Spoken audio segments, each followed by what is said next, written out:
Okay. మనము ఇంతవరకు సిలబస్‌లో ఏమేమి ఉండేది చూసాం కదా!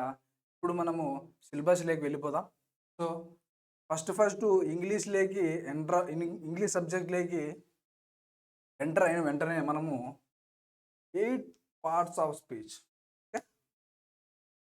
8 పార్ట్స్ ఆఫ్ స్పీచ్ అనేది ఫస్టు ఏమేమి ఉన్నాయో తెలుసుకోవాలి. ఆ తర్వాత నౌన్స్, ప్రొనౌన్స్ ఇందులోనే ఉంటాయి. అందులో మనకు ఏవైతే కీలకమో వాటి గురించి చాలా డెప్త్‌గా నేర్చుకుందాం. ఓకే. నౌన్స్ ఉంటాయి,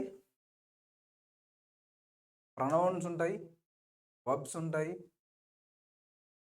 అడ్జెక్టివ్స్ ఉంటాయి మరియు అడ్వర్బ్స్ ఉంటాయి. Next okay.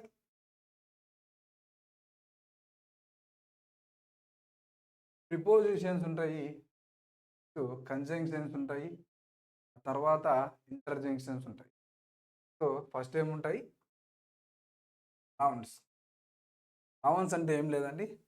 పేర్లను పిలిస్తే అది ఏ పేరైనా గానీ పేర్లను పిలిస్తే దాన్ని మనం నౌన్స్ అంటాము. నౌన్స్ అంటే ఏం లేదు. సపోజ్ ఒక బుక్ ఉంది, ఒక సిటీ పేరుంది, ఒక డాగ్ ఉంది, ఒక ఫ్రీడమ్ అట్లా suppose Ramesh, Rakesh, Sita, the Ramayana. So, ఇట్లా పేరుతో పిలిచే ఏదైనా గానీ దాన్ని మనము నౌన్ అంటాం. Next pronoun. Next pronoun. పేరుకు బదులుగా మనము పిలిచేదాన్ని ప్రొనౌన్ అంటాం. సపోజ్ రాకేష్ ఉన్నాడు.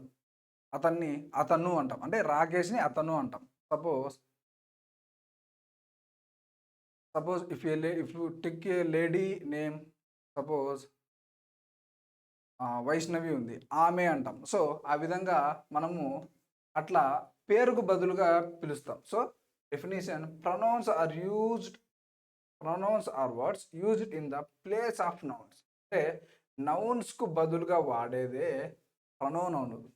సో, రామాయణాన్ని అది ఇది అంటాం. అంటే పేర్లు అయితే ఆమె, ఈమె, అతను అట్లా అంటాం. Okay. Next verbs. Next verbs. Verbs అంటే ఒక క్రియ అండి. అంటే ఏదైనా మన పని చేయడాన్ని ఒక క్రియ అంటాం. సో, ఐ యామ్ వర్కింగ్ అంటే వర్కింగ్ నేను పని చేస్తున్నాను. ఐ యామ్ ప్లేయింగ్ అంటే నేను ప్లేయింగ్ ఆడుతున్నాను. అంటే వర్బ్స్ అంటే ఒక క్రియ అనమాట. స్టేట్ ఆఫ్ యాక్షన్‌ని మనము క్రియ అంటామనమాట. Next adjective. అడ్జెక్టివ్. అడ్జెక్టివ్ అంటే వర్ణించడము అని అర్థం. అడ్జెక్టివ్ అంటే వర్ణించడం అని అర్థం. సపోజ్ ఎలిఫెంట్ ఈజ్ బ్లాక్ అంటాం. ఎలిఫెంట్ ఈజ్ బ్లాక్ అంటాం. బ్లాక్ అంటే ఎలిఫెంట్ అనేది ఏ విధంగా ఉంది అని వర్ణించడమే మనకు అది అడ్జెక్టివ్ అవుతుంది. Suppose the car is white అంటాం. అంటే కారు వైట్‌గా ఉందని వర్ణించడాన్ని మనం అడ్జెక్టివ్ అంటాం. షీ ఈజ్ బ్లాక్ అంటాం. ఆమె బ్లాక్‌గా ఉంది. ఆమె బ్లాక్‌గా ఉంది అని చెప్పడాన్ని మనము ఇక్కడ అడ్జెక్టివ్ అంటాం. అంటే వర్ణించడం. దేన్నైనా మనం వర్ణించడం. The rabbit is in white colour అన్నామనుకోండి. వైట్ అనేది ఇక్కడ అడ్జెక్టివ్ వర్ణించడం అవుతుంది. Next adverb. అడ్వర్బ్ అంటే combination of adjective and verb is called adverb. Adverb అంటే ఏం లేదండి క్రియా విశేషం. అంటే క్రియ అనేది దాని యొక్క విశేషం. అంటే క్రియ అనేది ఏ విధంగా చేస్తుంది అంటే she is running fast. Okay. Running అనేది ఒక వర్బ్ అయితే ఆ వర్బ్ ఏ విధంగా చేస్తుంది అని చెప్పడమే అడ్వర్బ్ అవుతుంది. Suppose she is running fast అన్నప్పుడు రన్నింగ్ ఎలా చేస్తుంది? ఫాస్ట్‌గా చేస్తుంది. హీ ఈజ్ వాకింగ్ స్లోలీ అంటే అతను వాకింగ్ అంటే చిన్నగా నడుస్తున్నాడు అని చెప్పడాన్నే మనం అడ్వర్బ్ అంటాం. Next preposition. ప్రిపోజిషన్. సో, ప్రి అంటే ముందు, పొజిషన్ అంటే దాని యొక్క స్థానం ఎక్కడుండాలంటే నౌన్‌కి గాని, ప్రొనౌన్‌కి గాని దాని ముందు ఉండడాన్నే మనం ప్రిపోజిషన్ అంటాం. Suppose I am going to school. Okay. I am going to school. నేను స్కూల్‌కి వెళ్తున్నాను. ఓకే. నేను బడికి వెళ్తున్నాను. అక్కడ టు అనేది ప్రిపోజిషన్. అంటే స్కూల్ అనేది ఒక నౌన్ గాని, ప్రొనౌన్ గాని తీసుకుంటే అక్కడ స్కూల్కి ముందర వచ్చే ఒక ప్రిపోజిషనే మనకు ఇక్కడ ప్రిపోజిషన్ అవుతుంది. Pre and position. పొజిషన్ అనేది నౌన్ కానీ ప్రొనౌన్ కానీ దానికంటే ముందు వచ్చేదే ప్రిపోజిషన్. నెక్స్ట్ ఫస్ట్ ఏం చూసాం? Noun, second pronoun, third verb, fourth adjective, 5 adverb. Same చూసా? ప్రొనౌన్. సేమ్ చూసా? ప్రిపోజిషన్. సెవెంత్ది కంజంక్షన్. జంక్షన్ అంటే ఏంది? కలవడము. ఓకే, జంక్షన్ అంటే కలవడము అనే అర్థం వస్తుంది. అంటే I and my brother are playing chess అన్నామనుకోండి. I and my brother are playing chess. నేను మా బ్రదరు చెస్ ఆడుతున్నాము అంటే ఇద్దరిని ఆడ కలుపుతుంది. సో ఇక్కడ అండ్ అనేది ఇక్కడ కంజంక్షన్ అవుతుంది. సో ఇంకొక ఎగ్జాంపుల్ తీసుకుంటే బట్ ఉందనుకోండి. I played well. Suppose I write an exam well but I failed. అంటే నేను ఎగ్జామ్ బాగా రాశాను కానీ నేను ఫెయిల్ అయ్యాను. ఓకే, అటువంటి సమయంలో కంజంక్షన్ వాడతాం. అదేవిధంగా ఎయిత్ది ఇంటర్జంక్షన్. జంక్షన్ లేదా ఎక్స్క్లామేటరీ. అంటే ఆశ్చర్యం అనమాట, ఆశ్చర్యార్థకం. ఎక్స్క్లామేటరీ అంటే ఇంటర్జంక్షన్ ఆర్ ఎక్స్క్లామేటరీ అంటే ఆశ్చర్యార్థకం. ఆశ్చర్యార్థకం అంటే సపోజ్ నువ్వు ఎగ్జామ్ బాగా రాయలేదు అనుకోండి, అంటే కన్ఫ్యూజన్లో ఉంది, అంటే జాబ్ వస్తుందో రాదో కన్ఫ్యూజన్లో ఉంది. అటువంటి సమయంలో నీకు జాబ్ వచ్చింది అనుకోండి, అది గుడ్ ఎక్స్క్లామేటరీ అవుతుంది. అదేవిధంగా జాబ్ రాలేదనుకోండి, అది బ్యాడ్ ఎక్స్క్లామేటరీ అవుతుంది. అంటే నీ నార్మల్ ఎక్స్ప్రెషన్స్ కాకోకుండా దాన్ని అంతకు మించి ఎక్స్ప్రెషన్ చేస్తే అప్పుడు అది ఆశ్చర్యార్థకం, అంటే ఎక్స్క్లామేటరీ అనేది వస్తుంది. ఓకే, నౌన్ అంటే డైరెక్ట్గా నేమ్స్ని తెలిపేది. ప్రొనౌన్ అంటే నేమ్స్కి బదులుగా చెప్పేది, అంటే నౌన్స్ కాకోకుండా నౌన్స్ ప్లేస్లో చెప్పేది. వర్బ్ అంటే క్రియ, నువ్వు ఏ పని చేసినా కానీ దాని క్రియ అంటాం. అడ్జెక్టివ్ అంటే ఒక దాన్ని వర్ణించడము. సపోజ్ ఎలిఫెంట్ ఇస్ బ్లాక్ అంటే ఎలిఫెంట్ అనేది బ్లాక్గా ఉంది అని వర్ణించడము. అదే అడ్వర్బ్ అంటే the combination of adjective and the verb, అంటే క్రియా విశేషము. అంటే క్రియ అంటే వర్బ్ అనేది ఏ విధంగా చేస్తుంది. Suppose she is walking slowly అన్నాం అనుకోండి, వాకింగ్ అనేది ఏమవుతుంది? వర్బుకే క్రియా విశేషం, అంటే క్రియ ఏ విధంగా చేస్తుంది. ఓకే, ఇక్కడ క్రియ రన్నింగ్ అనేది స్లోగా చేస్తుంది, ఆ విధంగా వాడేటప్పుడు మనము అడ్వర్బ్ వాడతాం. Next preposition. ప్రీ అంటే ముందు. పొజిషన్ అంటే ఏ పొజిషను? నౌను లేదా ప్రొనౌను దానికి ముందు వచ్చే ప్రీ అంటే ముందు యొక్క పొజిషనే ప్రిపోజిషన్ అంటాం. So suppose I am going to school. School అనేది ఒక నౌన్ అయితే దానికి ముందు వచ్చేది టు. ఆ టు అనేది మనకు ప్రిపోజిషన్ అవుతుంది. Next conjunction. జంక్షన్ అంటే రెండింటిని కలపడం. అదే అండ్ అని చెప్పాం. My friend and I are playing chess అన్నామనుకోండి. సో మై ఫ్రెండ్ అండ్ అనేది ఇక్కడ ప్రిపోజిషన్ అవుతుంది, అంటే కలపడాన్ని. ఓకే, నెక్స్ట్ ఇంటర్జంక్షన్ అంటే ఎక్స్క్లామేటరీ. వావ్ ఇట్లా అంటాం కదా, ఓ ఇట్లా, అలా, అర్రే అంటే ఇట్లా, అంటే నార్మల్ మనము చూపించే కాకోకుండా మనము కొత్తగా ఎక్స్ప్రెస్ చేయడం అనమాట. ఓకే, నెక్స్ట్ చూద్దాం.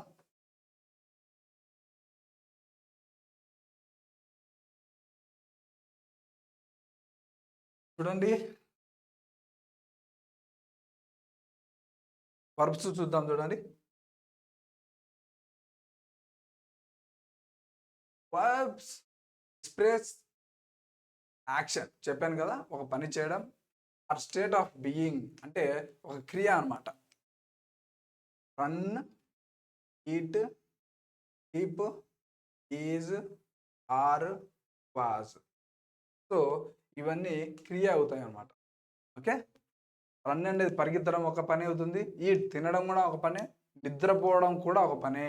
Okay, the verbs am, is, are, was, were, will be and shall be are all the forms of the verb to be which can function as either a main verb or an auxiliary or helping verb depending on the sentence.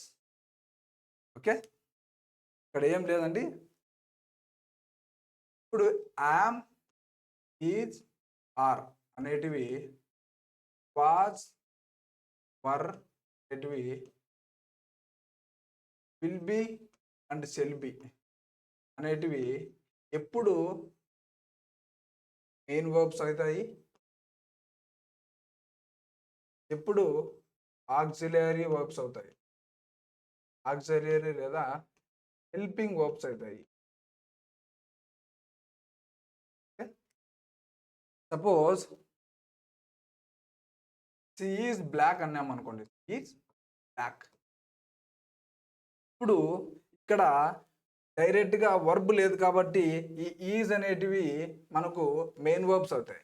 Is అనేటివి ఇవి ఎప్పుడైతే V1, V2, V3, V4 ఎప్పుడైతే ఉండవో అప్పుడు ఇవి డైరెక్ట్గా మనకు main verbs అవుతాయి. అదేవిధంగా ఆక్సిలరీ వర్బ్స్ ఎప్పుడవుతాయి అంటే, suppose she is writing very well, is writing very well. So ఇక్కడ రైటింగ్ అనేది V3 అవుతుంది కాబట్టి అప్పుడు ఈజ్ అనేది మనకు హెల్పింగ్ వర్బ్ లేదా ఆక్సిలరీ వర్బ్ అవుతుంది. ఓకే, బాగా గమనించండి. మనకు షీ ఈజ్ బ్లాక్ అంటే ఇక్కడ V1 కానీ V2 కానీ V3 కానీ V4 కానీ లేవు కాబట్టి షీ ఈజ్ బ్లాక్, ఈజ్ అనేది మనకు మెయిన్ వర్బ్ అవుతుంది. అదేవిధంగా ఈజ్ ఇవన్నీ కూడా am, is, are, was, were, will be, shall be అనేటి మనకు ఎప్పుడు అవి ఆక్సిలరీ వర్బ్స్ అవుతాయి అంటే మనకు ఎప్పుడైతే V1, V2, V3, V4 వస్తాయో అప్పుడు యామ్, ఈజ్, ఆర్ ఇవన్నీ కూడా ఆక్సిలరీ వర్బ్స్ అవుతాయి లేదా హెల్పింగ్ వర్బ్స్ అవుతాయి. మెయిన్ వర్బ్స్ ఎప్పుడవుతాయి,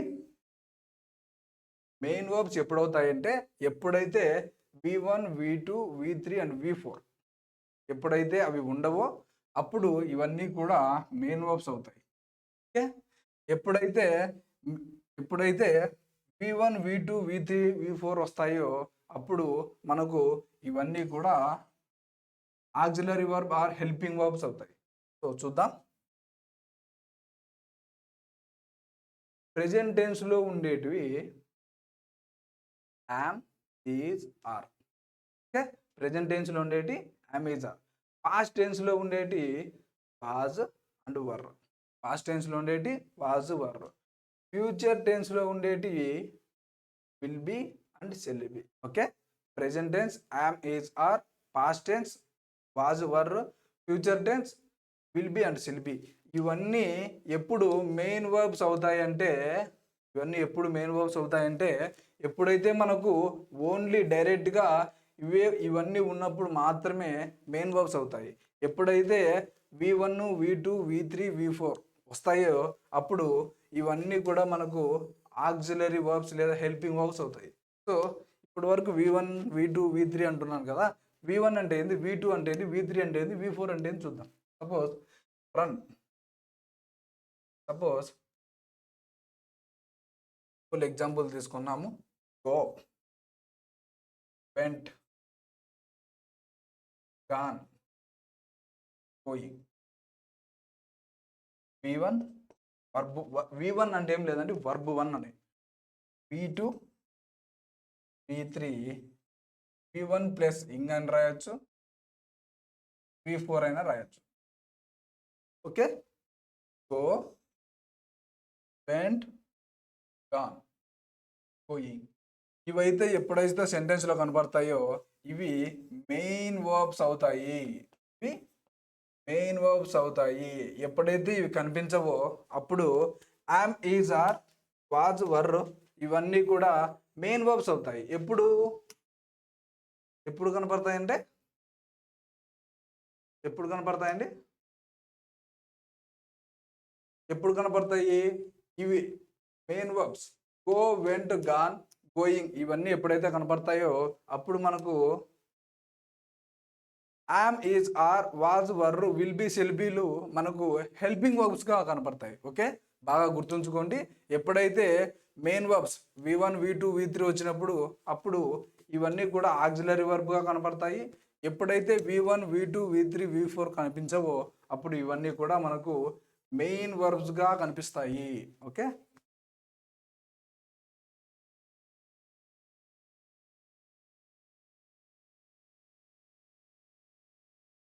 చూడండి.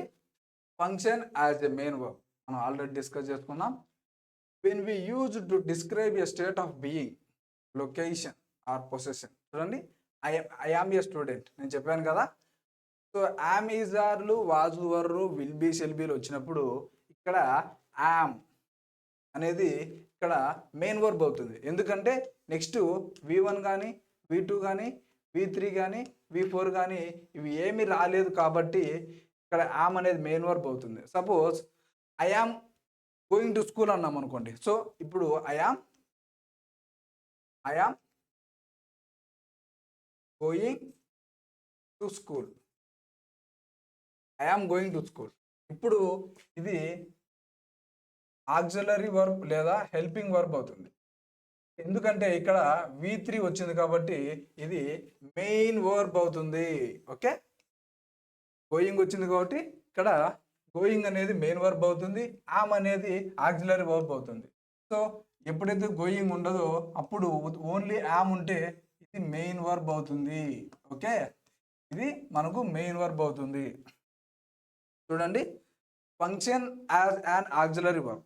ఆక్సిలరీ వర్బ్కి ఎప్పుడు ఉంటుంది? When used with another verb to form a verb phrase or to be verbs act as an helping verbs. ఎప్పుడైతే V1, V2, V3 వస్తాయో V4 వస్తాయో అప్పుడు యామ్, ఈజ్, ఆర్లు, వాజ్, వర్రు, విల్ బి, షెల్ బీలు మనకు ఎప్పుడైతే వస్తాయో అప్పుడు యామ్, ఈజ్, ఆర్లు, వాజ్, వర్లు, విల్ బి, షెల్ బీలు మనకు ఆక్సిలరీ వర్బ్గా ఉంటాయి. ఓకే, చూడండి, she is reading A book అంటారు. సో ఈజ్ అనేది ఇక్కడ మనకు ఆక్సిలరీ వర్బ్ అవుతుంది, రీడింగ్ అనేది మెయిన్ వర్బ్ అవుతుంది. సపోజ్ రీడింగ్ లేదనుకోండి అప్పుడు ఈజ్ అనేది మెయిన్ వర్బ్ అవుతుంది. ఓకే, ఈజ్ అనేది మెయిన్ వర్బ్ అవుతుంది ఎప్పుడు రీడింగ్ లేకపోతే. ఒకవేళ రీడింగ్ ఉంటే రీడింగ్ అనేది మెయిన్ వర్బ్ అవుతుంది, మనకు ఈజ్ అనేది ఆక్సిలరీ వర్బ్ అవుతుంది. Okay, auxiliary verb examples will be, shall be, future tense. Okay, they will be ఇది కూడా ఆక్సిలరీ వర్బ్ అవుతుంది ఎందుకంటే V3 ఫామ్ వచ్చింది కాబట్టి. Okay, the store will be is the auxiliary verb. Okay, going is the main verb. అర్థమైందా? Next I వస్తే ఖచ్చితంగా yam రావాలి. ఏది ప్రెజెంట్ టెన్స్లో ఉంటే, పాస్ట్లో ఉంటే పాజ్ రావాలి. ఓకే, నెక్స్ట్ ఇవన్నీ ప్లూరల్ ప్రొనౌన్స్ వచ్చినప్పుడు మనము ప్లూరల్ నౌన్ కానీ ప్రొనౌన్ కానీ వచ్చినప్పుడు దానికి V1 యూజ్ చేయాలి. సపోజ్ వి గో అని వాడతాం, యూ గో అని వాడతాం, దే గో అని వాడతాం. ఓకే, ఈ కాదు వి, యూ, దే. ఈ హీ, సి, ఇట్ అనేటి సింగులర్ వస్తాయి. ఫస్ట్ మనము ప్లూరల్ నౌన్ కానీ ప్రొనౌన్ వచ్చినప్పుడు చూద్దాం. ఎప్పుడైతే మనకు వి, యూ, దే అనేటి ఒక ప్లూరల్ నౌన్ కానీ ప్రొనౌన్ వచ్చినప్పుడు మనము డైరెక్ట్గా V1 వాడాలి. ఓకే, వచ్చినప్పుడు డైరెక్ట్గా V1 వాడాలి. దీనికి ఎస్ కానీ ఐఈఎస్ కానీ ఈఎస్ కానీ కలపకూడదు. ఇది బాగా గుర్తుంచుకోండి. Main important. ఇవి ఎక్కువ కరెక్షన్ ఆఫ్ సెంటెన్సెస్లో ఇస్తుంటాడండి. వి గోస్ అంటారు, సో అది తప్పు అవుతుంది. యూ గోస్ అంటాడు, అది కూడా తప్పు అవుతుంది. దే గోస్ అంటారు, అది కూడా తప్పు అవుతుంది. ఎందుకు తప్పు అవుతుంది అంటే ప్లూరల్ వచ్చినప్పుడు, ప్లూరల్ నౌన్ కానీ ప్రొనౌన్ వచ్చినప్పుడు V1 డైరెక్ట్గా వాడాలి. V1 ఏదైతే ఉందో దాన్ని డైరెక్ట్గానే వాడాలి. ఎప్పుడు మనం ఎస్, ఐఈఎస్, ఈఎస్ వాడతామంటే ఎప్పుడైతే మనకు ప్లూరల్ నౌన్ కానీ ప్రొనౌన్ వచ్చినప్పుడు హీ, సి, ఇట్ అనేటి ప్లూరల్ నౌన్ కానీ ప్రొనౌన్ వచ్చినప్పుడు మనము V1కి ఈ కానీ ఐఎస్ కానీ ఈఎస్ కానీ వాడతాము. ఓకే, చూద్దాం చూడండి. ప్లూరల్ నౌన్ ఆర్ ప్రొనౌన్ వచ్చినప్పుడు we use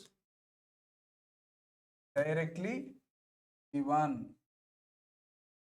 okay, we say you వచ్చినప్పుడు డైరెక్ట్గా V1 వాడాలి.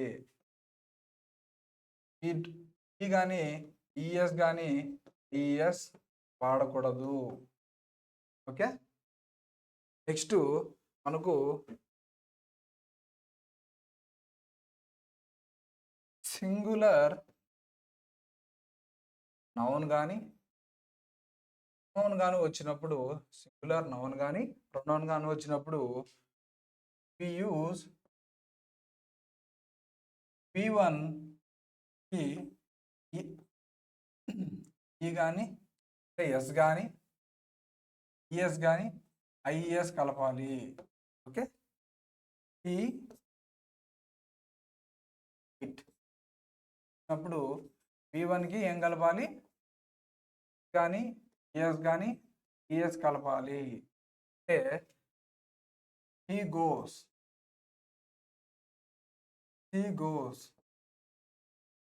it goes.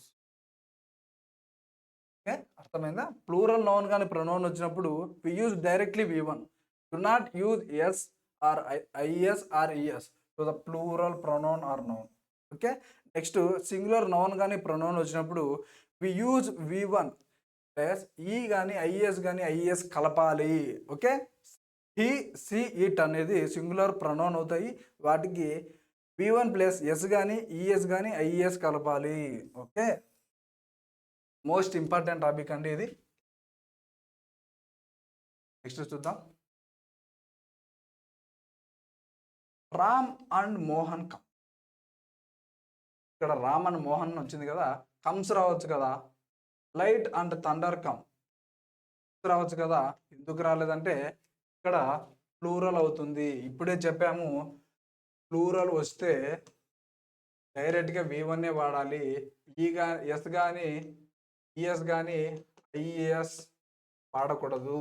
So Ram and Mohan ఇద్దరు కదా, ఇద్దరు వచ్చినప్పుడు మనము డైరెక్ట్గా V1 వాడాలి.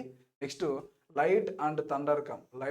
లైట్ అనేది ఒకటి, థండర్ అనేది ఒకటి కాబట్టి మనము కమ్ అనేది డైరెక్ట్గా వాడతాము. సో ఎస్ యూజ్ చేయకూడదు, ఎందుకంటే ప్లూరల్ నౌన్స్ ఉన్నాయి కాబట్టి మనం డైరెక్ట్గా V1 ఉపయోగిస్తాము. V1కి ఇవి కలపము. ఇవి ఎప్పుడు కలుపుతాము? ఓన్లీ ప్లూరల్ నౌన్ కానీ ప్రొనౌన్ వచ్చేప్పుడు మాత్రమే ఎస్ కానీ ఈఎస్ కానీ ఐఎస్ కలుపుతాము. నెక్స్ట్ చూద్దాం చూడండి. ఎక్కువగా ఈ క్వశ్చన్ కూడా అడుగుతుంటాడండి. కరెక్షన్ ఆఫ్ సెంటెన్సెస్లో ఇవి కూడా అడుగుతుంటాడు. మనకు 2023 కానిస్టేబుల్లో ఈ క్వశ్చన్ అడిగాడండి. ఇటువంటి టైప్ క్వశ్చన్ అడిగాడు. The great poet and scholar is my friend and benefactor has. ఇప్పుడు ఇక్కడ ఇద్దరు ఉన్నారు కదా, కానీ ఈజ్ ఎందుకు వచ్చింది? ఇక్కడ కూడా మై ఫ్రెండ్ అండ్ బెనిఫాక్టర్ ఉన్నారు కదా, ఇక్కడ కూడా హ్యాస్ ఎందుకు వచ్చింది? ఓకే, ఇక్కడ ద గ్రేట్ పోయట్ అంటున్నారు. ఓకే, ద గ్రేట్ పోయట్ అంటే అతను ఒకరే, కానీ ఇక్కడ ఓన్లీ స్కాలర్ ఉంది. స్కాలర్ ఉంటే ద గ్రేట్ పోయట్ స్కాలర్ ఇద్దరు ఒకరే అనమాట, అందుకే సింగులర్ అవుతుంది. ఇప్పుడు సపోజ్ ద గ్రేట్ పోయట్ అని కాకుండా ఇక్కడ కూడా ది ద అనేది ద స్కాలర్ వచ్చి ఉంటే ఇక్కడ ఆర్ అనే ప్లూరల్ వర్బ్ వచ్చేది. Okay, the great poet and scholar is అనేది కరెక్ట్ అవుతుంది. ఇది ఎప్పుడు ప్లూరల్ వర్బ్ వస్తుంది అంటే స్కాలర్ ముందర కూడా దా వచ్చినప్పుడు మనకు ఇది ప్లూరల్ వర్బ్ అవుతుంది. సో దీని మీనింగ్ ఏంటంటే ద గ్రేట్ పోయట్ అతనే పోయటు, అతనే స్కాలరు అనమాట. Okay, next my friend and benefactor has. My ఫ్రెండే బెనిఫాక్టర్ అని అర్థం. అంటే అతనే ఇతడు కూడా అని అర్థం. అందుకే సింగులర్‌గా తీసుకోవాలి కాబట్టి హ్యాస్ వస్తది. ఇక్కడ మనకు ఎప్పుడొస్తదంటే my friend and the benefactor వచ్చినప్పుడు హ్యావ్ వస్తుంది. ఓకే. ఇక్కడ ద రావాలి. ఇక్కడ కూడా ద వచ్చేప్పుడు మాత్రమే ఇక్కడ ప్లూరల్ వర్బ్ వస్తుంది. ఒక్క చోట మాత్రం ద వచ్చి మిగతా చోట ద రాకుంటే గ్రేట్ పోయెట్ స్కాలర్ అవుతాడు కాబట్టి మనకు సింగులర్ వర్బ్ వస్తుంది. సో ఇది కూడా అంతే. మై ఫ్రెండ్ అండ్ బెనిఫాక్టర్ అంటే మై ఫ్రెండే బెనిఫాక్టర్ అనే అర్థం వస్తుంది కాబట్టి ఇక్కడ హ్యాస్ అనేది అర్థం వస్తుంది. ఓకే. చూడండి, the chief engineer and the manager. Okay. The manager, the chief engineer. So the chief engineer వేరు, ద మేనేజర్ వేరు. అందుకే ఇక్కడ హ్యావ్ అనేది ప్లూరల్ వర్బ్ వస్తుంది. బాగా గమనించండి. ద ఇంజనీర్ అండ్ ద ఈయన వేరు కాబట్టి హ్యావ్ వచ్చింది. కానీ ఇక్కడ the great poet and scholar, పోయెటే స్కాలర్ కాబట్టి మనకు సింగులర్ వర్బ్ వచ్చింది. My friend and benefactor has ఎందుకు వచ్చిందంటే మై ఫ్రెండే బెనిఫాక్టర్ కాబట్టి హ్యాస్ వచ్చింది. నెక్స్ట్ ఎగ్జామ్షన్ చూద్దాం. చూడండి, ఇది అర్థమైందా? ద చీఫ్ ఇంజనీర్ అంటే చీఫ్ ఇంజనీర్ ఒకరు, ద మేనేజర్ ఒకరు. ద వచ్చినప్పుడు సెపరేట్ పర్సన్స్ అవుతారు కాబట్టి అప్పుడు మనకు హ్యావ్ అనే ప్లూరల్ వర్బ్ వస్తుంది. ఓకే. నెక్స్ట్ చూద్దాం. When two subjects taken together mean one thing only. అంటే రెండు సబ్జెక్టులు కలిపినా కూడా దానిని మనము వన్ థింగ్ ఓన్లీ అంటే ఒక్కదానిగా మాత్రమే తీసుకోవాలి అంటున్నాడు. అంటే when two subjects, two nouns కానీ ప్రొనౌన్స్ కానీ అయినప్పుడు వాటిని రెండింటిని కలిపి ఒక సబ్జెక్ట్గా తీసుకొని వాటికి సింగులర్ వర్బ్ ఏ విధంగా ఉపయోగించాలో చెప్తున్నాడు. నెక్స్ట్ చూద్దాం. చూడండి, టూ సబ్జెక్ట్స్ అంట టేకెన్ యాజ్ ఏ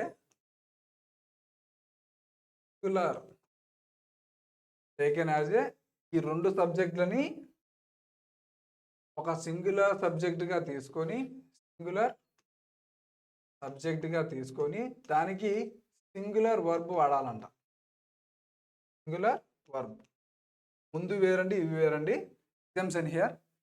రెండు సబ్జెక్టులని ఒక సబ్జెక్టుగా తీసుకొని ఆ ఒక సబ్జెక్టుకు సింగులర్ వర్బ్ వాడాలని చెప్తున్నాడు. చూడండి, బ్రెడ్ అండ్ బటర్ అనేది బ్రెడ్ అనేది ఒక సబ్జెక్టు, బటర్ అనేది ఒక సబ్జెక్టు. ఓకే. బ్రెడ్ అనేది ఒక సబ్జెక్టు, బటర్ అనేది ఒక సబ్జెక్టు. కానీ ఈ రెండింటిని ఏం చేసుకోవాలంట? సింగులర్ సబ్జెక్ట్గా తీసుకోవాలంట. సింగులర్గా సబ్జెక్ట్గా తీసుకున్నప్పుడు మనకు అప్పుడు ఇక్కడ ఈజ్ అనేది సింగులర్ వర్బ్ అవుతుంది. ఓకే. రెండు సబ్జెక్టులని taken as a singular subject, అప్పుడు మనకు సింగులర్ వర్బ్ వస్తుందని చెప్తున్నారు rule. Bread and butter is, అందుకే ఇక్కడ సింగులర్ వర్బ్ వస్తుంది. నెక్స్ట్ చూద్దాం. Slow and steady wins. చిన్నగా వెళ్ళినా స్టడీగా వెళ్ళాలి. అంటే మనం కాంపిటేటివ్ ఎగ్జామ్కైనా ప్రిపేర్ అయినప్పుడు చిన్నగా ప్రిపేర్ అయినా కానీ కంటిన్యూటీ ఉండాలి అని చెప్తున్నాడు. అంటే స్లో అండ్ స్టడీ అనేది ఇదంతా ఒకటే సబ్జెక్టుగా తీసుకోవాలి. స్లో అండ్ స్టడీ అనేది ఒక సబ్జెక్టుగా తీసుకున్నప్పుడు అప్పుడు మనకు ఇక్కడ ఈ రెండు సబ్జెక్టులు తీసుకున్నప్పుడు మనకు విన్ అని వస్తుంది. ఓకే. డైరెక్ట్గా V1 వాడతాం. కానీ రెండు సబ్జెక్టులను మనం ఏం చేయాలి? సింగులర్ సబ్జెక్ట్గా తీసుకున్నప్పుడు అప్పుడు మనకు సింగులర్ వర్బ్ వస్తుంది కాబట్టి మనం ఏం చెప్పాను? ఎస్ కానీ ఈఎస్ కానీ ఐఈఎస్ వాడతాము. అందుకే ఇక్కడ విన్ అనే V1కి ఎస్ కలిపాము. ఓకే. ఎందుకంటే దీన్ని మనం సింగులర్ సబ్జెక్ట్గా తీసుకున్నాం కాబట్టి మనము దీనికి విన్ అనే V1కి ఎస్ కలిపాము. ఓకే. అర్థమైందా? బ్రెడ్ అండ్ బటర్ అనేది రెండు సబ్జెక్టులను ఒక సబ్జెక్ట్గా తీసుకొని దానికి ఒక సింగులర్ వర్బ్గా వాడాలంటున్నాడు. సో రెండు సబ్జెక్టులను ఒక సబ్జెక్ట్గా తీసుకున్నాం. ఆ సబ్జెక్ట్కి ఈజ్ అనే సింగులర్ వర్బ్ తీసుకున్నాము. ఆ తర్వాత స్లో అండ్ స్టడీ అనేది ఒక సబ్జెక్ట్గా తీసుకొని దానికి సింగులర్ వర్బ్ విన్స్ అనేది సింగులర్ వర్బ్ యాడ్ చేశాము. ఓకే. నెక్స్ట్ చూద్దాం. ఇఫ్ ఈచ్ కానీ ఎవ్రీ కానీ మనకు కనపడినప్పుడు మనము సింగులర్ వర్బ్ వాడాలి అంటున్నాడు. Okay,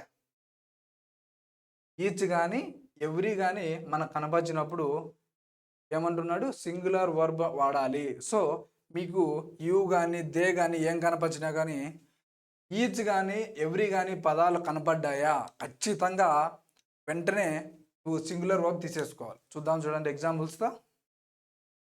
each boy and girl has to go. ఇక్కడ బాయ్ ఉన్నారు, గర్ల్ ఉన్నారు, ఇక్కడ హ్యావ్ రావాలి కదా. అంటే మనం ఏం చెప్పాం రూలు, ఈచ్ వచ్చినప్పుడు సింగులర్ వర్బ్ మాత్రమే వాడాలి అని చెప్పినాం. సో సింగులర్ ఏమవుతుంది, హ్యాజ్ అవుతుంది. ఇక్కడ హ్యాజ్ రాదు. ఓకే, హ్యాజ్ అనేది హీ సీ ఇట్, అంటే ఇవన్నీ సింగులర్ కదా. హ్యావ్ అనేది వి దే. ఓకే, హ్యాజ్ అనేది ఎప్పుడు వాడతాము, సింగులర్ నౌన్ కానీ ప్రొనౌన్కి వాడతాము. హ్యావ్ అనేది ఎప్పుడు వాడతాము, సింగులర్ ప్రొనౌన్ ఆర్ ప్లూరల్కి వాడతాము, వి దే. సో అదేవిధంగా ఇక్కడ చూద్దాం, చూడండి. Each boy and girl has అంటే ఈచ్ కనపరిచినప్పుడు ఇక్కడ ఏమున్నా కానీ మనము సింగులరే తీసుకోవాలంట. So singular.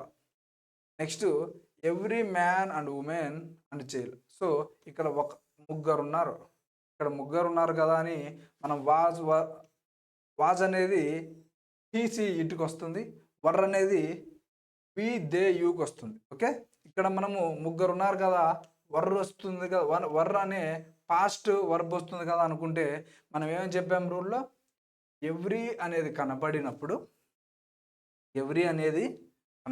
ఏమని చెప్పాం, సింగులర్ వర్బ్ మాత్రమే వాడాలి. చూద్దాం, చూడండి ఒకసారి. హీ సీ కనపడ్డాయా, ఇక్కడ వర్బ్ అనేది సింగులర్గా ఉండాలి. అంటే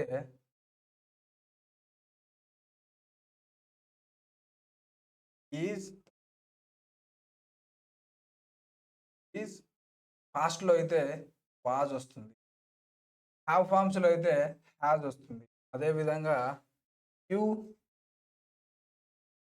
దే వి ఇవన్నీ ప్లూరల్ నౌన్ కానీ ప్రొనౌన్ వచ్చినప్పుడు వర్బ్ అనేది ప్లూరల్ రూపంలో ఉండాలి.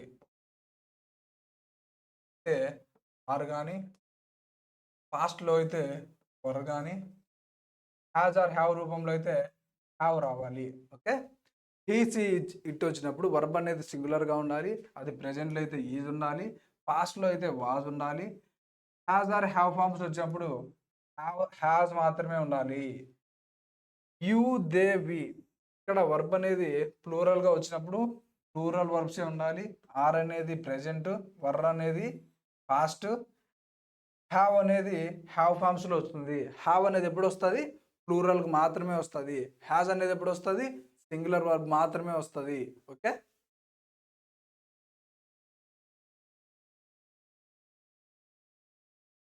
ఓకే, ఎప్పుడైతే ఈచ్ అండ్ ఎవ్రీ కనపడ్డాయా ఖచ్చితంగా you have to go the singular verbs.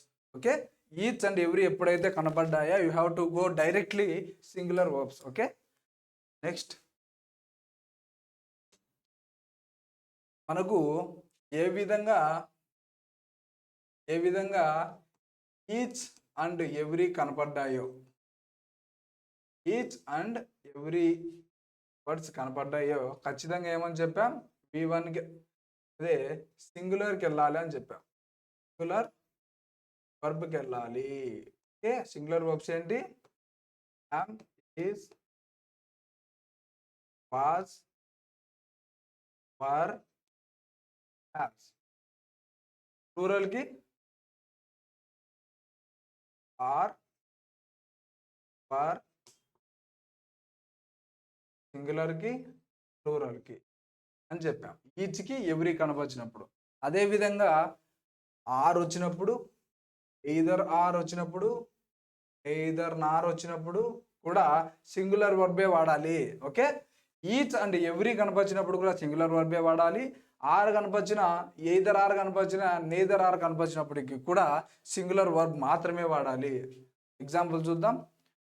You or Ram is responsible for it. ఎందుకు ఇక్కడ సింగులర్ వర్బే వాడామంటే, వీటితో మనకు సంబంధం లేదు. ఆర్ కనపడిందా మనం డైరెక్ట్గా ఈజ్ అనే సింగులర్ వర్బ్కి మాత్రమే వెళ్ళాలి. Okay, either you or I am. So వీటితో మనకు సంబంధం లేదు. అంటే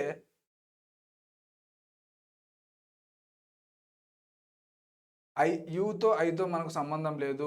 ఆర్ కనపరిచిందా డైరెక్ట్గా సింగులర్ వర్బ్ మాత్రమే వెళ్ళాలి. ఓకే, ఎవ్రీ కానీ, ఈజ్ కానీ, ఆర్ కానీ, ఎయిదర్ ఆర్ కానీ, నేదర్ ఆర్ కానీ కనపరిచినప్పుడు only we have to go to the option of singular verb only. Okay, is only, am only.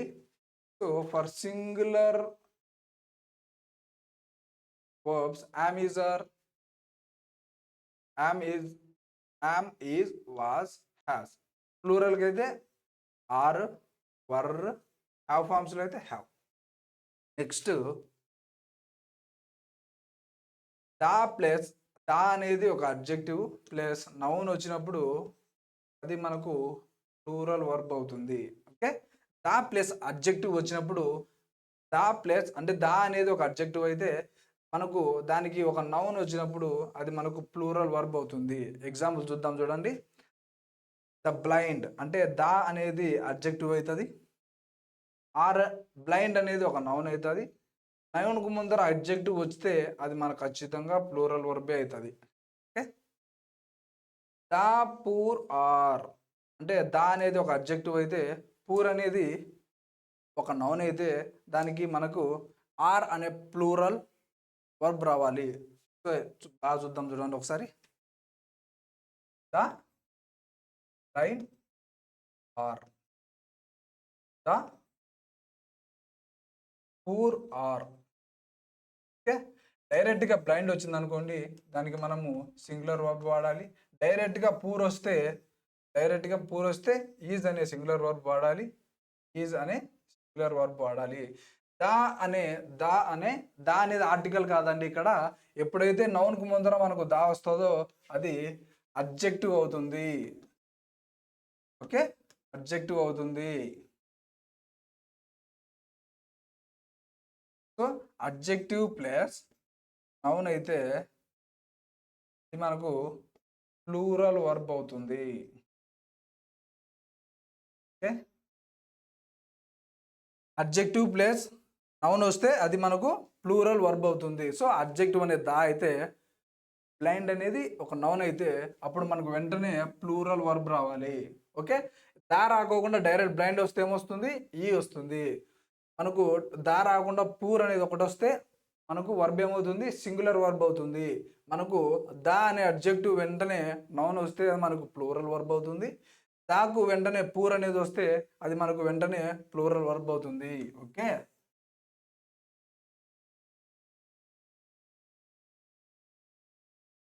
So dare not and need not మన next క్లాస్లో చూద్దాం.